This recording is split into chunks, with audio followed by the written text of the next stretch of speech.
सभी पत्रकार बंधुओं को नमस्कार। जिससे पूरा देश अचंभित है, हैरान है कि आज किस तरह से जहां भी भाजपा का शासन है, अपराध चरम पर है, हत्या की, लूट की घटनाएं हो रही हैं, अपहरण की, गैंगरेप की घटनाएं हो रही हैं, व्यापारियों पर फायरिंग की, वसूली की घटनाएं हो रही हैं और बावजूद इसके इन अपराधों पर नियंत्रण पाने में पूरी तरह से भारतीय जनता पार्टी की सरकारें, चाहे वो केंद्र की हों या राज्य की हों, विफल हैं, फेल हैं। अभी मौजूदा जो मामला है बाबा सिद्दीकी की हत्या का,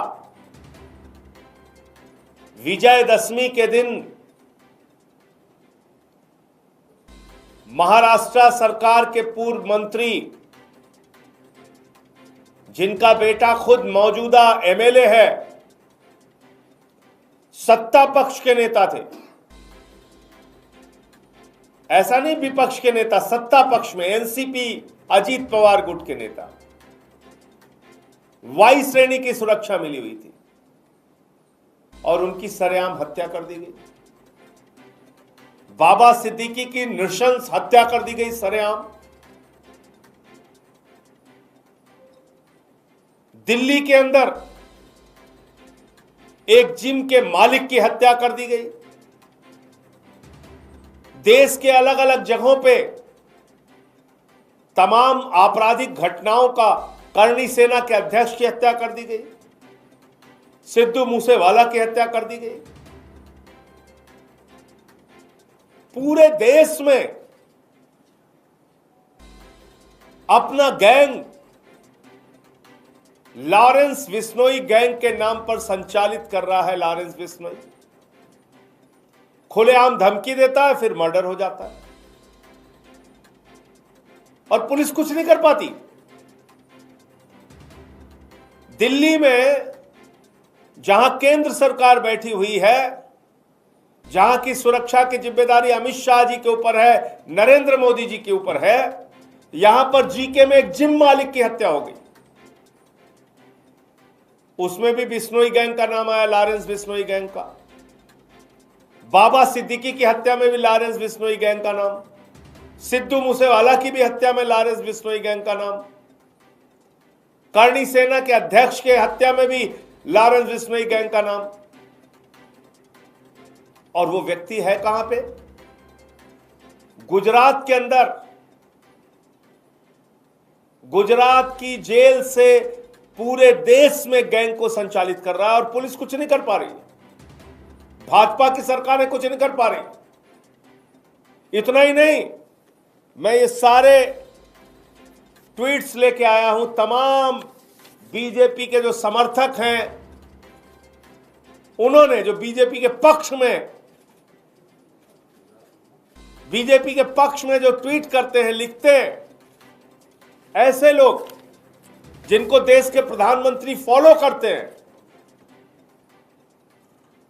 वो लोग ऐसी घटनाओं पर निंदा, आलोचना करने के बजाय इसके पक्ष में लिख रहे हैं। यानी कि भारतीय जनता पार्टी का पूरा बैकअप है, भारतीय जनता पार्टी का पूरा संरक्षण है। यह इस बात से साबित होता है। बाबा सिद्दीकी की हत्या कोई मामूली घटना नहीं है और मैं समझता हूं महाराष्ट्र की जनता आने वाले चुनाव में भारतीय जनता पार्टी को, शिंदे सरकार को सबक सिखाने का काम करेगी। जिस व्यक्ति को वाई श्रेणी की सुरक्षा मिली है, उसकी हत्या हो जा रही है। देश की राजधानी में हत्या हो जा रही है। पूरे देश में गैंग संचालित कर रहा है एक व्यक्ति। तो मैं समझता हूं कि अभी और भी धमकियां उसने दे रखी हैं। सरकार अगर सचेत नहीं हुई तो आने वाले दिनों में और ऐसी बड़ी घटनाओं के होने की आशंका है। इसलिए अभी से भी अगर जरा सी भी शर्म भारतीय जनता पार्टी की सरकारों में है, केंद्र सरकार में और राज्य की सरकारों में, तो उनको सचेत हो जाना चाहिए और ऐसी कार्रवाइयों पर रोक लगानी चाहिए। इसके अलावा एक विषय जो मैंने महिला डॉक्टर के यौन उत्पीड़न से संबंधित आपके सामने रखा था, अभी तक उस महिला डॉक्टर का यौन शोषण करने वाले एमएस को ना तो गिरफ्तार किया गया, ना उस पर कोई एफआईआर की गई, ना उस पर कोई कार्रवाई की गई, ना ही स्वास्थ्य सचिव जिन्होंने इस पूरे मामले में, दीपक कुमार जिन्होंने इस पूरे मामले को लटकाया, उन पे नहीं तो कोई कार्रवाई नहीं की गई। इस पूरे विषय को लेकर दिल्ली के एलजी महोदय को मैं आज पत्र लिख रहा हूं और दिल्ली के उपराज्यपाल से मैं इस बात का जवाब चाहता हूं कि आखिर महिला डॉक्टर, कोलकाता की घटना के बाद पूरे देश में जूनियर डॉक्टर्स ने, महिला डॉक्टर्स ने हड़ताल की, उनके पक्ष में बहुत सारी आवाजें उठी। क्या आपको वो आवाजें सुनाई नहीं देती?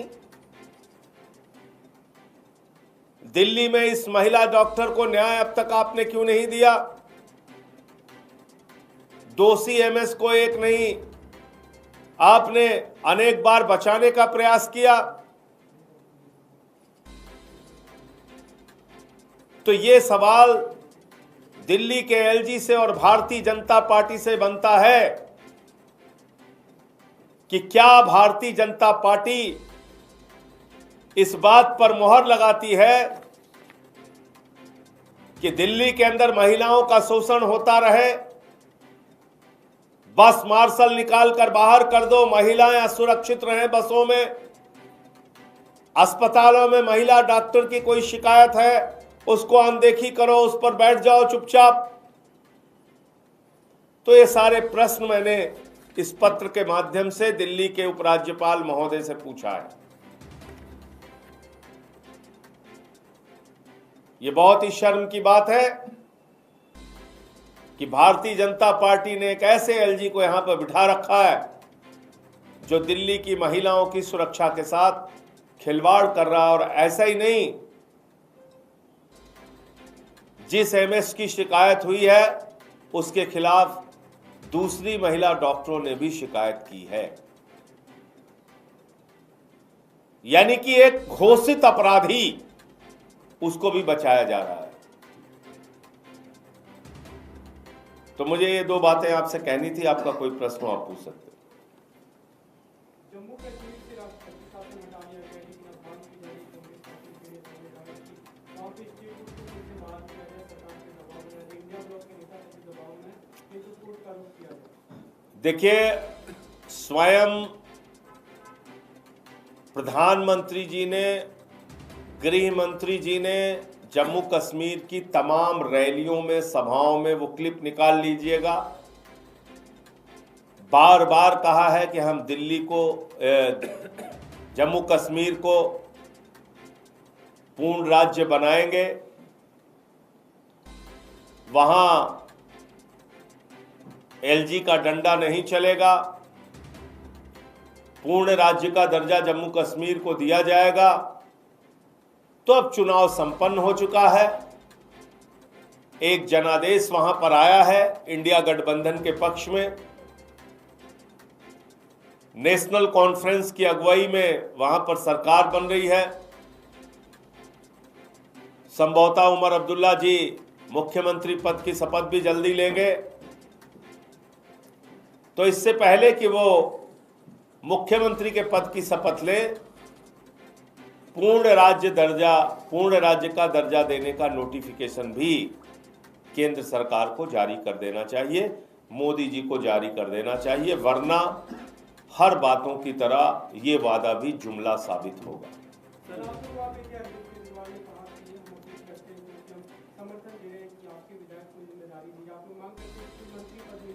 इस बारे में जरूर हमने अपील की है कि हमारे विधायक को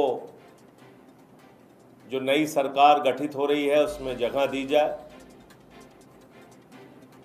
लेकिन उसके लिए जिस दिन शपथ होगी या उसके पहले जब निर्णय होगा तो आप लोगों को जानकारी देंगे। किसान नेता हैं गुरनाम सिंह सड़ोनी, उन्होंने कहा है कि जो कांग्रेस का हाल हुआ है उसके लिए खुदा जिम्मेदार है। जिन कांग्रेस किसान नेताओं ने उनके पक्ष में माहौल बनाया उनका भी साथ नहीं दिया गया। देखिए, ऐसा है कि मैंने भी इस बात को कहा कि अगर 17 बागी उम्मीदवार खड़े होके कांग्रेस पार्टी को हराएंगे तो कांग्रेस कैसे जीतेगी। 17 ऐसे स्थानों पर जहां पर कांग्रेस के बागी उम्मीदवार खड़े हुए वो सीटें कांग्रेस पार्टी हार गई।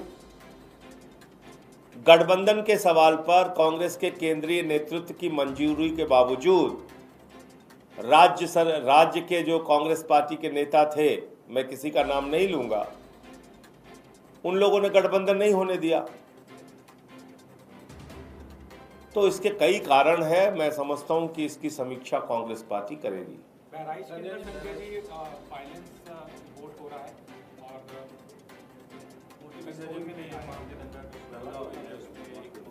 मैं राज्य सरकार से मांग करूंगा कि वह कानून व्यवस्था को बनाए रखने के लिए अपनी ओर से हर संभव प्रयास करें, क्योंकि अगर ऐसी तनाव की स्थिति होती है तो उसका असर दूसरे जिलों में भी पड़ता है।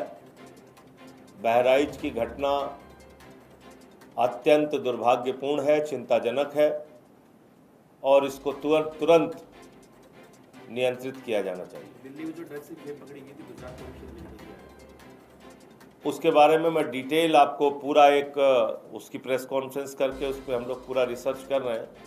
ये पूरा खेल कहाँ से कैसे चल रहा है वो आपको हम फिर एक बार अलग से पीसी करके उसके बारे में जानकारी देंगे। आखिरी सवाल, लखनऊ में एक दलित की पुलिस की कस्टडी में मौत हो गई है नहीं, उत्तर प्रदेश में ऐसी बहुत सारी घटनाएं हो रही हैं। फर्जी इनकाउंटर हो जा रहा है, थाने में मौत हो जा रही है, तो ये तो निश्चित रूप से बहुत ही बुरी स्थिति है। कानून व्यवस्था में बहुत बड़ी खामी है कि अब अगर रक्षक ही भक्षक बन जाएगा, पुलिस जिसकी जिम्मेदारी रक्षा करने की है, सुरक्षा करने की है, उसकी कस्टडी में हत्या होगी, फर्जी इनकाउंटर होंगे, तो कानून व्यवस्था यूपी कैसे चलेगी। गौरी लंकेश के हत्यारों का सम्मान किया गया। बीजेपी के पास और क्या काम है। पत्रकार की हत्या हो, उसके हत्यारों को सम्मान करो, बलात्कारियों को सम्मानित करो, हत्यारों को सम्मानित करो, गुंडों को सम्मानित करो, माफियाओं को सम्मानित करो। बीजेपी का यही एजेंडा है, तो अपने एजेंडे पे बीजेपी काम कर रही है। कल आरजीकर इंसिडेंट के ऊपर पूरे देश भर के अंदर डॉक्टरों की हड़ताल है, दिल्ली में भी होगी। आरजीकर इंसिडेंट लगातार बढ़ रहा है, दिल्ली के अंदर भी आपने देखिए, अब उस मामले में सीबीआई की जांच चल रही है। मैं तो कह रहा हूं त्वरित उस पर कार्रवाई होनी चाहिए और ये बात हम लोग पहले से ही कहते रहे हैं कि जो भी लोग उस घटना में शामिल हैं, जितने भी अपराधी हैं, उनको ऐसी सज़ा मिले कि दूसरों के लिए वो नज़ीर बन जाए। और दिल्ली का दूसरा जो मामला है वो मैं पहले भी प्रेस कॉन्फ्रेंस कर चुका हूँ, आज फिर मैं पत्र लिख रहा हूँ राज्यपाल को। तो यहाँ के डॉक्टर, महिला डॉक्टर भी अपने आप को सुरक्षित नहीं महसूस कर रही हैं और उससे संबंधित ये जो शिकायत है इस पर एलजी खामोश है कई महीनों से, 1 साल पुराना मामला है। तो निश्चित रूप से ये विषय भी हम लोग मजबूती से उठाएंगे। कल हमारी विधायक राखी बिरलान और कई और दूसरे विधायक गए भी थे उपराज्यपाल से मिलने के लिए, तो उन्होंने भी अपना विरोध दर्ज कराया। ABL 24 न्यूज, सच दिखेगा। ABL 24 न्यूज को सब्सक्राइब करें, ताज़ा खबरों के लिए बेल आइकन को दबाएं।